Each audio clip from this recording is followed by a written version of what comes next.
sejak Februari tahun 2017 hingga Maret tahun 2020 saya dipercaya untuk menjabat sebagai Kepala Seksi Pemeliharaan Lingkungan Hidup di Dinas Lingkungan Hidup Provinsi Kaltim. Saya Istiqomah Hijati, saya Kepala Bidang Pengawasan Sumber Daya dan Kelautan Perikanan. Sebelumnya adalah saya Kasubag Kehutanan, Lingkungan Hidup dan Perkebunan, Biro Perekonomian.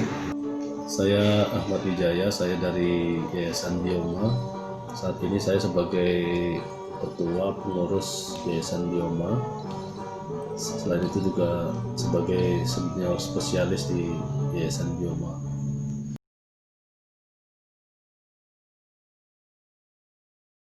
Terkait untuk DDPI Kaltim, Dewan Daerah Perubahan Iklim, selama ini dengan segala keterbatasannya, kalau kami memberi ruang dengan membuatkan peraturan gubernur terkait DDPI, cuma ada juga yang menyatakan itu masih kurang gitu ya. Cuma semoga kedepannya lebih baik gitu DDPI, karena di DDPI itu kan ada beberapa pokja, jadi penguatan di masing-masing pokja itu sangat diperlukan. Jadi semoga kerjasama, kemudian peran dan yang dilakukan oleh masing-masing pokja itu dapat lebih baik lah ke depannya.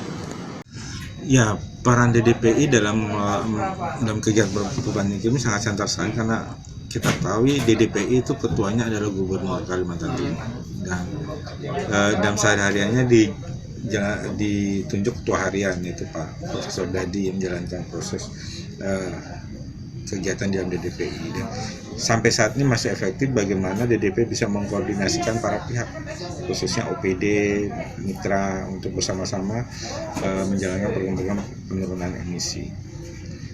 Terkait dengan peran DDPI, memang ini adalah waktu di mana banyak OPD, banyak mitra pembangunan, banyak pihak lain, swasta dan sebagainya yang bisa dikoordinasikan dalam satu wadah. Itu saya kira peran DDPI sangat baik di situ. Walaupun dengan berbagai kendala, kalau termasuk pendanaan, DDPI memang selama ini tidak mendapatkan pendanaan dari pemerintah karena memang peraturannya yang tidak membolehkan. Dengan adanya kegiatan-kegiatan ini sebenarnya mengisi gap yang ada di kelemahan yang ada di DDPI.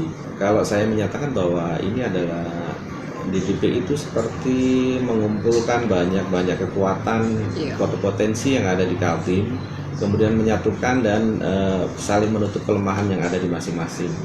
Saya menganggap DDPI bisa memainkan peran yang terbatas yang dilakukan oleh di instansi pemerintah seperti biro, karena biro itu terbatas pada tupoksi dia sendiri yang sulit untuk bergerak bebas karena kita akan instansi pemerintah, beda dengan DDPI yang bukan merupakan bagian dari pemerintah.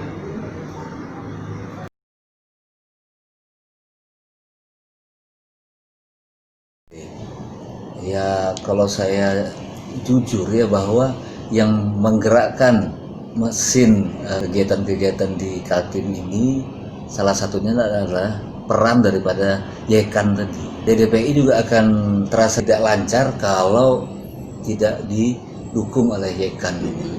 Pernah ada lembaga yang mau coba-coba masuk di sini, tidak sekelas TNC ini, maka sebentar aja sudah lewat. Nah, karena dia punya kinerja yang bagus, dia ditunjuk menjadi mitra pemerintah daerah yang disokong oleh UNDP sebagai perwakilan Bank Dunia. Nah, itu adalah prestasi tersendiri dari YEKAN. Banyak lembaga mitra yang ada di sini, tapi kenapa TNC ditunjuk? Karena itu. Bicara tentang inisiatif atau agenda yang lebih besar, terutama dari apa yang sudah dilakukan oleh teman-teman DDPI dan YEKAN ini ya. Sekarang ada beberapa peraturan daerah, regulasi, dan sekarang ada apalagi ada FFF, itu akan memberikan dampak yang lebih besar. Apalagi dengan program Kampung Iklim Plus yang sekarang sampai menjangkau ke desa-desa ya. Bahkan ada desa prioritas istilah 150 desa. Itu akan membawa sebuah dampak yang besar dan agenda yang besar bagaimana kita program penurunan emisi ini bukan cuma ada pengaruh utama di level masyarakat, tapi menjadi sesuatu hal yang seperti kebutuhan juga bagi masyarakat. Bahwa kita memang harus punya investasi atau program-program di tingkat desa yang memang mendukung isu-isu perubahan iklim. Tapi yang paling penting sebetulnya kalau agenda besar juga agenda besar yang mana juga harus kita lihat gitu. Atau inisiatif yang berdampak itu dampaknya bagaimana. Kalau dampaknya terus-menerus misalnya kita Kaltim misalnya sekarang malah kemudian ada investasi untuk isu perubahan hanya itu terus atau orang-orang itu terus lembaga-lembaga itu juga itu menjadi pertanyaan juga gitu. Ada hal yang menarik lagi sebetulnya dengan sekarang Kaltim ditunjuk sebagai provinsi percontohan, ada agenda besar pastilah. Istilahnya gini, Kaltim sebagai provinsi yang menarik, Kaltim sebagai provinsi yang punya daya tarik tinggi untuk orang berinvestasi untuk isu perubahan iklim. Bisa jadi bukan cuma kita yang sudah bekerja di sini seperti teman-teman Yakan, WWF, kemudian Triple GI, kemudian juga CIZ atau yang lain ya. Tapi juga lembaga-lembaga yang lain. Seperti apalagi sekarang dengar misalnya kan ada namanya dana misalnya FCF lah, Forest Carbon Fund. Ada juga Lestari Capital yang akan investasi di sini. Ada juga dari UNDP yang karbon. Semua bicaranya karbon kan. Jadi kalau kita bicara dampak besar juga agenda besar, bisa jadi dampak yang tidak bagus juga.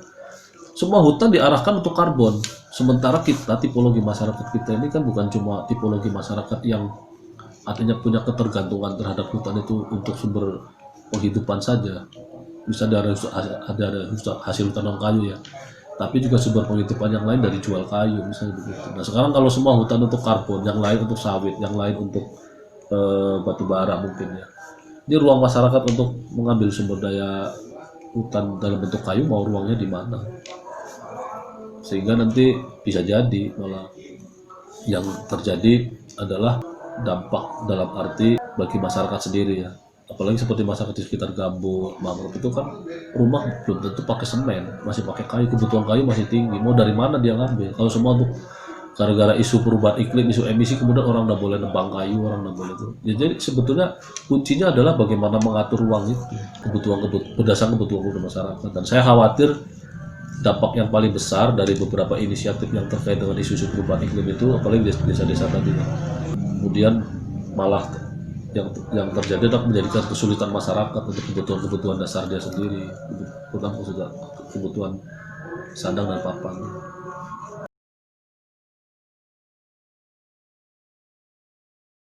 Tadi yang jawab ini ya, ini saya jujur katakan bahwa ya tadi bahwa peraturan yang ada di kita ini belum banyak mendukung itu. Contoh DDPI dianggap sama dengan lembaga sosial lain yang dalam aturan kita itu Indonesia itu tidak boleh menerima setiap tahun. Padahal dana untuk operasional DDPI itu diperlukan setiap tahun. Begitu aturan itu tidak bisa, di situ peran Yekan masuk. Itu yang penting. Sebetulnya sempat juga stagnan, tapi karena dibekali semangat sajalah kawan-kawan itu di DPI bisa melanjutkan itu karena tanggung jawab di daerahnya bahwa ini harus terus jalan karena niatnya baik, itu jalan. Disinilah mengapa saya katakan bahwa peraturan-peraturan itu belum bisa mendukung sepenuhnya. Contohnya kalau kita mau fair, apa bedanya DDPI dengan Pramuka, dengan KNPI, dengan lain-lain yang masing-masing pekerjaannya itu adalah mengurusi masing-masing sektor. Mengapa tidak disamakan dengan itu? Sehingga tiap tahun mendapat dana operasional dari pemerintah daerah dan lain-lain. Kaltim mungkin mampu, tapi terhambat dengan aturan itu. Nah, itu yang perlu disampaikan.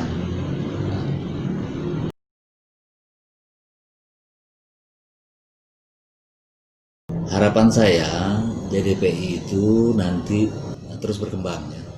Sama halnya dengan Dewan karena embrionya itu adalah pemikiran dari gubernur bahwa kalau dewan itu artinya dari bermacam-macam partai kan, perwakilan masyarakat. Nah di sini yang dimaksud dengan dewan perubahan iklim itu adalah stakeholder yang memikirkan perubahan iklim itu, mencegah perubahan iklim itu. Nah, artinya tentu itu berkumpullah orang-orang yang cinta lingkungan, cinta masa depan yang baik, itu semua berkumpul di situ, dan itu mendapat support dari pemerintah daerah. Nah, cobalah itu diperbaikin aturan-aturan itu sehingga setiap tahun bisa ada kontribusi pemerintah daerah, kontribusi dari stakeholder lain, mitra dan lain-lain, itu diatur semua sehingga apa yang kita dapatkan itu, apa yang untuk operasional Dewan Daerah Perubahan Iklim itu bisa sustain, tidak menunggu semua dari pemerintah daerah, tapi ada juga kontribusi tersebut.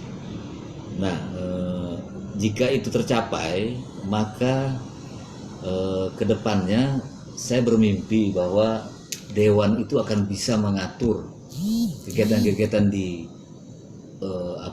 daerah itu, kegiatan-kegiatan yang dilakukan oleh SKPD maupun OPD, apa yang harus dilakukan, apa yang tidak boleh dilakukan. Karena berkumpul di situ ahli-ahli, mitra-mitra yang sesuai bidangnya menguasai. Gitu.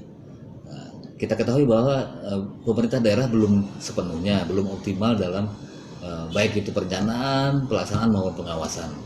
Nah, disitulah fungsi DDPI masuk, bisa memberikan atau yang disebut dengan kita memberikan mainstreaming kepada kawan-kawan di OPD itu bisa mengimplementasikan di masing-masing OPD-nya sesuai dengan fungsinya. Itu idealnya gitu, harapan kami. Terima kasih.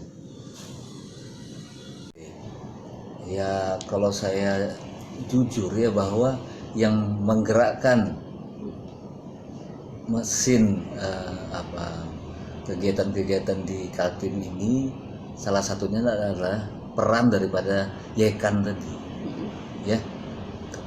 DDPI juga akan terasa sinjal itu apa ya, tidak lancar kalau tidak didukung oleh YEKAN ini. Nah, pernah ada lembaga yang mau coba-coba masuk di sini, tidak sekelas TNC ini, maka sebentar aja sudah lewat. Nah, kebetulan juga YEKAN ini, bukan kebetulan, karena dia punya kinerja yang bagus, dia ditunjuk menjadi mitra pemerintah daerah yang disokong oleh UNDP ya, UNDP sebagai perwakilan Bank Dunia. Nah, itu adalah prestasi tersendiri dari YEKAN. Banyak lembaga mitra yang ada di sini, tapi kenapa TNC ditunjuk? Karena itu TNC atau YEKAN ya, itu yang saya maksud. Nah, kemudian harapannya ke depannya yang ada ini tetap dipertahankan, artinya bagaimana menjalin hubungan dengan sektor-sektor di pemerintah, OPD, sektor yang terkait dengan perubahan iklim, dan juga kerjasama dengan kabupaten-kabupaten. Alhamdulillah DDP punya program itu roadshow ke masing-masing kabupaten untuk menjabarkan kegiatan-kegiatan penurunan emisi. Kalau mungkin kedepannya langkah baiknya memang ada pendanaan yang cukup buat DDPI, sehingga SDM di DDPI baik itu expert dan sekretariat itu bisa lebih tenang lah menjalankan program-program. Sehingga memang saat ini kan pemerintah belum bisa banyak kasih pendanaan. Kalau pendanaannya bagus, sustain, ini akan membantu sekali untuk ke depannya.